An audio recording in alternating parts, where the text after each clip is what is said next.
In the spring of 1851, thousands of men were still chasing gold in the foothills of the Sierra Nevada. Some had already struck it rich, most had not. Among them was a miner whose name never made it into history books. He was not a railroad baron, not a banking magnate, not a legend told in dime novels. He was one of the many who stood waist deep in freezing water, day after day, hoping the next pan would justify the last. The river did not care about hope. Each morning began the same way. A shovel cutting into gravel, a rocker box creaking under weight, muddy water sloshing through wooden riffles, fine gold dust when it appeared settling almost invisibly at the bottom of a pan. Some days he found enough to cover food and tools. Some days barely enough to stay. That was the reality of the California gold rush by 1851. The easy surface gold, the kind that created headlines in 1849, was already thinning in many camps. What remained required patience, labour, and increasingly depth. He had a claim along a modest bend in a tributary feeding into the American River. Not the richest stretch, not the poorest. Just enough to keep him there longer than he planned. At first, he believed persistence would separate him from the men who gave up too soon. But persistence has a cost. Boots rot. Tools break. Supplies run low. Prices in camp stores fluctuate wildly. A man measures his future in ounces, fractions of ounces, while watching others pack their belongings and head toward rumoured better ground. Weeks turned into months. The gold he recovered was real, but it was thin. Scattered flakes in upper gravel. Occasional small nuggets. Nothing consistent. Nothing that suggested a buried fortune waiting just below. And that uncertainty is what makes the story dangerous. Because when a claim produces something, but not enough, it creates a question every miner eventually faces. Do you keep digging, or do you sell before you lose more? If you're here for real stories of gold that changed lives not through discovery, but through decisions, this is one of the clearest examples from 1851. Because the gold was there, it simply wasn't reached in time. To understand his decision, you have to understand how claims worked in 1851. In the mining camps scattered across the Sierra Nevada, ownership was not defined by federal law at first. It was defined by local agreements, miners' codes drafted by the men themselves. A claim typically covered a fixed stretch of riverbank or a measured section of gravel bed. You worked it, or you lost it. A claim that showed visible gold even in small quantities had value. It could be sold, traded, transferred. In many camps, a producing claim in 1851 could fetch anywhere from $200 to $1,000 depending on visible output and location. $400 was not a trivial sum. Adjusted to modern value, it represented many months of wages. Enough to fund travel home. Enough to start a business in a growing California town. Enough to walk away without feeling like a failure. The miner had invested time, labour, and scarce resources into a section of river. He had stripped surface gravel. He had washed pay dirt repeatedly. He had traced small lines of colour through upper layers. But he had not dug deep. Deep digging required timbering, required reinforcement, required either partners or capital. By 1851, mining was beginning to shift from individual pans to more structured operations. Men with backing could afford to sink shafts below the shallow placer layer into older, compacted gravels, where heavier deposits sometimes waited. Our miner did not have backing. He had fatigue. He had modest results. And he had an offer. Another miner near to the camp, but carrying more cash, had been watching. He had seen the steady, if unspectacular, gold coming from that stretch. He had also noticed something else. The gravel layer beneath had not been fully explored. The offer was direct. $400 for the claim, paid immediately. No partnership, no shared interest. A clean transfer. For a man who had spent months in freezing water chasing ounces that barely accumulated, $400 felt solid, measurable, certain. The gold beneath the gravel was not certain. Uncertainty often wins against possibility. He accepted. The paperwork, such as it existed, was simple. Witnesses in camp, a transfer of tools, and marked boundaries. By the end of the week, the claim no longer belonged to the man who had worked it through the coldest months. He walked away with cash in hand and left the ground behind. What he did not know was that the layer he had stopped at was not the end of the deposit. It was the beginning. The upper gravel had always given him just enough to stay. That was the problem. If the claim had produced nothing, he would have left sooner. If it had produced a steady ounce a day, he never would have considered selling. But instead, it sat in the worst possible middle ground, productive, but not promising. Each week followed the same pattern. He would strip another section of shallow overburden, wash it through his rocker, collect a few dollars worth of fine gold, enough to convince himself there was still colour in the ground, not enough to suggest a hidden channel rich with concentrated deposits. By 1851, the nature of mining in the Sierra Nevada was changing. The early rush of 1849 had focused on surface placers' loose deposits in riverbeds. But as those thinned, attention turned toward deeper layers, compacted ancient river channels buried beneath new gravel. Reaching those layers required effort beyond a single shovel. It required cutting into packed earth and clay. It required shoring up shallow shafts with timber to prevent collapse. It required time without immediate return. Our miner had neither the resources nor the certainty. From the surface, nothing screamed fortune below. The gold he recovered appeared dispersed, as if the river had scattered it thinly over time. No obvious pay streak pointed downward. Neighbours began to move on. Rumours circulated of richer ground farther upstream. Some men left for new camps forming in the foothills. Others returned east, defeated but solvent. The man at the bend of the river hesitated. He calculated. If he stayed another month, he would consume supplies. If he dug deeper and found nothing, he would lose not only time, but also the opportunity to sell while the claim still had visible output. The offer of $400 began to feel less like temptation and more like strategy. He convinced himself he was being rational. The claim had given what it could, or so it seemed. The buyer was not reckless. He had been watching the claim for weeks, observing the steady trickle of gold from the upper layer, asking quiet questions in camp about the depth of excavation. He noticed something critical. The gravel bed beneath the shallow worked layer had not been penetrated beyond a few test pits. The previous owner had stopped where the digging became slower and the return uncertain. The buyer saw potential in that hesitation. $400 changed hands quickly in 1,851 mining camps. Gold dust was weighed, valued, and converted into coin or notes through local traders. The transaction was witnessed, acknowledged under the local mining code, and respected. The seller walked away with something tangible. In that moment, he likely felt relief more than regret. Relief from the cold water. Relief from the gamble of uncertain depth. Relief from the anxiety of wondering whether tomorrow's pan would justify yesterday's labour. He may have told himself he could invest the money elsewhere, purchase into a new claim with better surface colour, or leave the river entirely and enter trade in one of the growing settlements. The buyer wasted no time.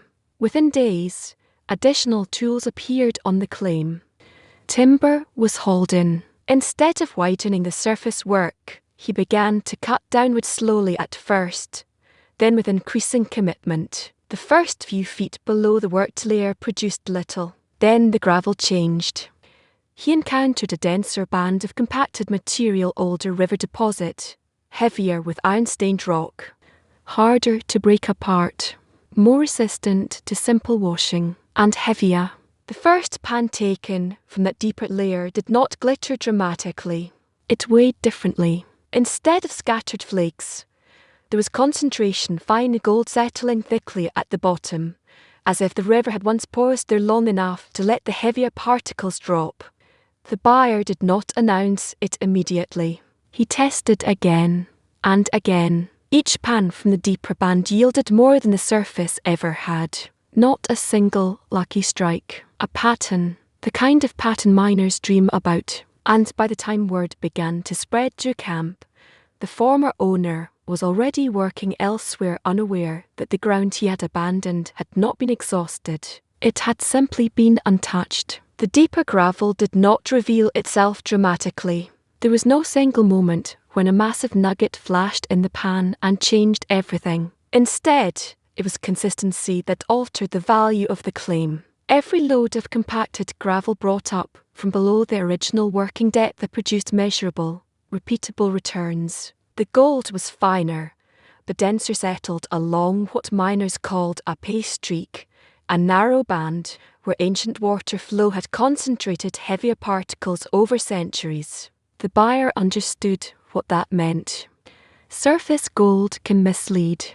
It reflects what recent river action has scattered. But buried channels, older, forgotten river paths can trap deposits far richer than anything visible above. By the second week of deeper excavation, the yield from the claim exceeded anything the previous owner had experienced. Instead of a few dollars per day, the claim began producing amounts that justified hiring help. 2 additional men were brought in. A crude system of reinforcement was installed to prevent collapse along the shaft walls. Work accelerated, and the numbers began to climb. In 1,851 terms, even modest daily gains compounded quickly. $10 a day became 20. 20 became 30. Within a month, the output rivaled what many miners would consider a significant strike. Word spread, as it always did. You could not hide steady gold production in a mining camp. Suppliers noticed increased purchases. Assayers noticed heavier poke sacks. Neighbours observed the depth of excavation and the pace of work. The claim that had seemed played out just weeks earlier now drew attention. And eventually, that attention reached the man who had sold it. He heard it first as rumour. They struck something below your old stretch. At first, he dismissed it. Camps thrived on exaggeration. Every week someone claimed a new fortune had been found. Most of those stories dissolved into disappointment within days. But this rumour persisted. The new owner wasn't leaving. He was expanding. The former claim holder walked back towards the bend of the river one afternoon, more curious than concerned. He expected to see the same shallow gravel he had worked, perhaps disturbed, perhaps producing slightly better than before. What he saw instead was structure. Timber supports, a deeper shaft, 2 hired men hauling gravel upward in buckets, and on a makeshift table near the water's edge, a rocker box running steadily fed by material he had never touched. He did not need to ask how it was going. The answer was visible in the rhythm of the operation. No frantic digging, no desperation, just steady extraction. One of the hired men emptied a pan, and even from a distance, the concentration was obvious. The gold gathered thickly along the bottom edge, not in scattered flakes, but in weight. The man who had sold the claim likely felt something far heavier than regret. Regret suggests you knew the risk and accepted it. This was different. He had believed the claim had given him its best. He had believed depth would only bring more labour without more reward. Standing there, watching another miner profit from the layer he never reached, he confronted a harsher reality. The gold had always been there. It had simply required a little more time, a little more capital, and a little more tolerance for uncertainty. The $400 he had taken now looked small, not because it had been foolish in that moment, but because the ground beneath his boots had held far more than he allowed himself to imagine. And in mining camps across the Sierra Nevada, stories like this repeated, quietly less celebrated than great discoveries. but far more common. The difference between fortune and failure was sometimes measured in just a few feet of gravel. By late summer of 1851, the claim was no longer a quiet operation. The deeper pay streak held. Instead of thinning out after a few promising days, as so many strikes did, it continued to produce steady, concentrated returns. The new owner expanded the shaft carefully, following the dense band of gravel laterally along what appeared to be an ancient channel. Production stabilized at levels that changed a man's future. Contemporary accounts from similar claims in the Sierra Nevada show that once a true pay streak was located, a modest operation could generate thousands of dollars within months. Not a single miraculous nugget, but steady extraction that compounded week after week. The buyer reinvested quickly. More timber, better tools, additional labor. What had started as a two-man operation grew into a small, organized dig. Word spread beyond the immediate camp. Nearby claim prices rose. And then the figure everyone remembers in stories like this began circulating. $10,000.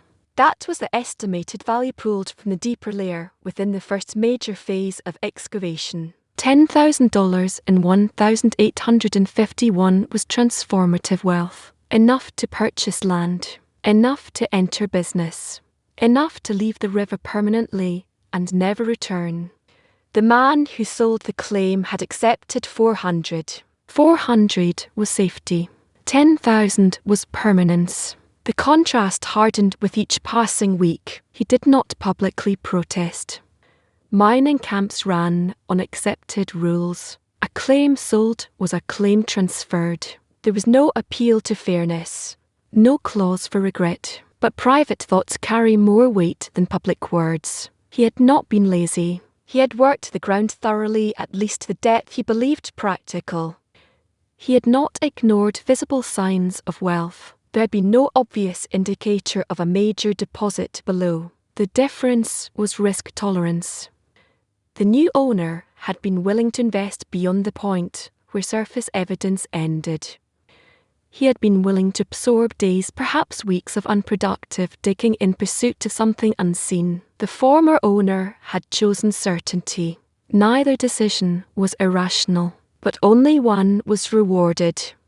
Watching from the edge of the operation, he would have recognized familiar landmarks: the bend in the river, the slope of the bank, the line of stones he had once cleared by hand. The ground was the same. The outcome was not. Stories like this circulated quietly throughout the Sierra Nevada during the height of the gold rush. They were rarely recorded in official ledgers because they were not extraordinary events. They were common. Men sold too soon. Men stayed too long.